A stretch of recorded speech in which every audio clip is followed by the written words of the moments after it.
Assalamu alaikum warahmatullahi ta'ala barakatuh. Nikijitambulisha kwa majina, mimi naitwa Ustadh Omar Abubakar bin Ali.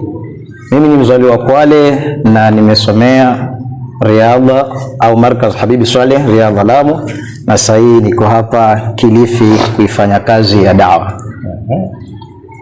Kwa hivyo tangu lini uko hapa Kilifi kufanya hiyo? Mimi niko takriban miaka 4 na miezi kadhaa. Naam.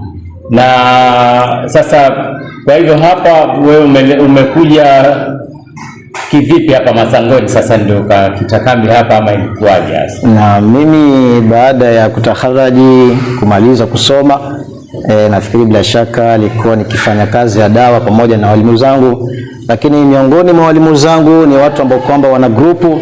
Sasa hapa kulikuwa na changamoto wakati huo, kulikuwa na mwalimu lakini kama changamoto zinazojulikana za walimu kwa hivyo kidogo akashindwa, na aliposhindwa katika wale wahusika wa hapa katika grupu tukaona message za kwamba kuna tafuta walimu, na pia katika hawa ambao kwamba katika grupu walimu ni watu tunajuana. Kwa hivyo nikapata bahati ya kwamba bila shaka niitwe sehemu kama hii ili niweze kuingia sehemu kama hii na kuifanya kazi hii ya dawa. Kwa hivyo nimekuja kwa mikononi mwa wahusika ambao kwamba walikuwa katika grupu ambao kwamba wanahusika na sehemu kama hii pia wenye kusimamia. Sasa kwa hivyo wewe mwenyewe kwanza umesema ni mzaliwa wa Kwale, soma wapi sasa kama masomo ya dunia na dini?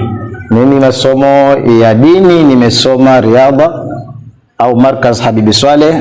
Wakati wa mwanzo ilikuwa ni Riyadha, lakini kageuka kidogo kwa ikhtilaf, ikawa kuna kwa jina lingine ikaitwa Markaz Habib Swaleh. Katakharaji iko Lamu. Naam. Alafu baada hapo sasa, kwa hivyo hujafanya kazi nyingine, umekuja tu kazi ya kujitolea? Mimi kazi yangu ni hii ya dini ya kujitolea, imamu na ni mwalimu, kazi ya Mungu ndio namna kama hiyo. Na sasa hapa unasimamia pia madrasa? Naam, niko na madrasa. Na umeanza lini, yani hao katika madrasa yako hivi umeanza nao lini na unatarajia kwenda nao mpaka lini? Kuanza nao kutoka nilipoingia watoto walikuwa wako, tukaendelea na watoto, na inshallah tunatarajia kuendelea zaidi tukipata nguvu kupitia kwa Mwenyezi Mungu na nguvu za kuungana na jamii. Inshallah tunataraji mazuri zaidi ya zaidi kuendelea na kuwakuza watoto wetu ili na wao kesho wao wajishikilie sehemu kama hizi inshallah.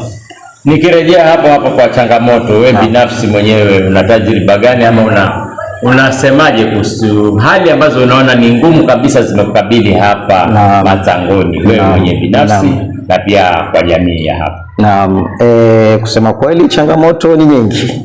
Ni nyingi, kisema tutaanza kuzihesabu hazina idadi.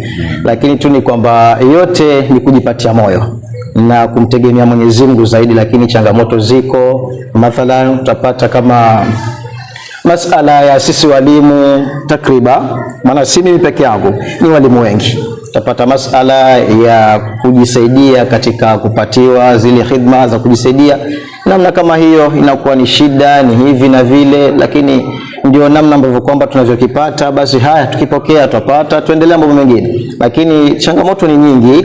Pia hapa tuko na watoto au niko na watoto nasomesha wengi takriban 80 na sasa hii tuko nao alhamdulillah, lakini kama tunavyoona hakuna jengo la madrasa. Watoto wanasoma msikitini, na kuna mabanati ambao kwamba sasa zingine wanakuwa na udhu au dharura kama tunavyojua. Sasa inakuwa banati kama yule wakati mwingine na hawezi kuingia msikitini, yakosa masomo, lakini ingekuwa kuna jengo basi anaweza kuingia kule akafundishwa baadhi ya mambo mengine akapata pia na mambo mengine. Lakini hizo ni miongoni mwa changamoto ambazo kwamba tuko nazo katika sehemu yetu hii ya hapa msikitini Hassan au madrasa. Tukirejea kwa kazi yako sasa ya dawa, unalinganisha wewe huo unapata nafasi siku gani ndio uende basi kama huko vijijini? Na wanaipokea vipi Wagiriama haswa? Manake kuelewa kwa wanasema kwamba ni Wazomba, wale ni Wazomba. Una changamoto gani katika hilo la kusambaza dini yetu? Naam, ndio, katika dini kuna njia nyingi za kusambaza dini, na alhamdulillah tunasomesha watoto. Na baada ya kuwasomesha watoto, kwa sababu tuliona changamoto ya kwamba watoto wanataka kusomeshwa dawa, na pia kuna kazi ya wazazi pia kuelimishwa.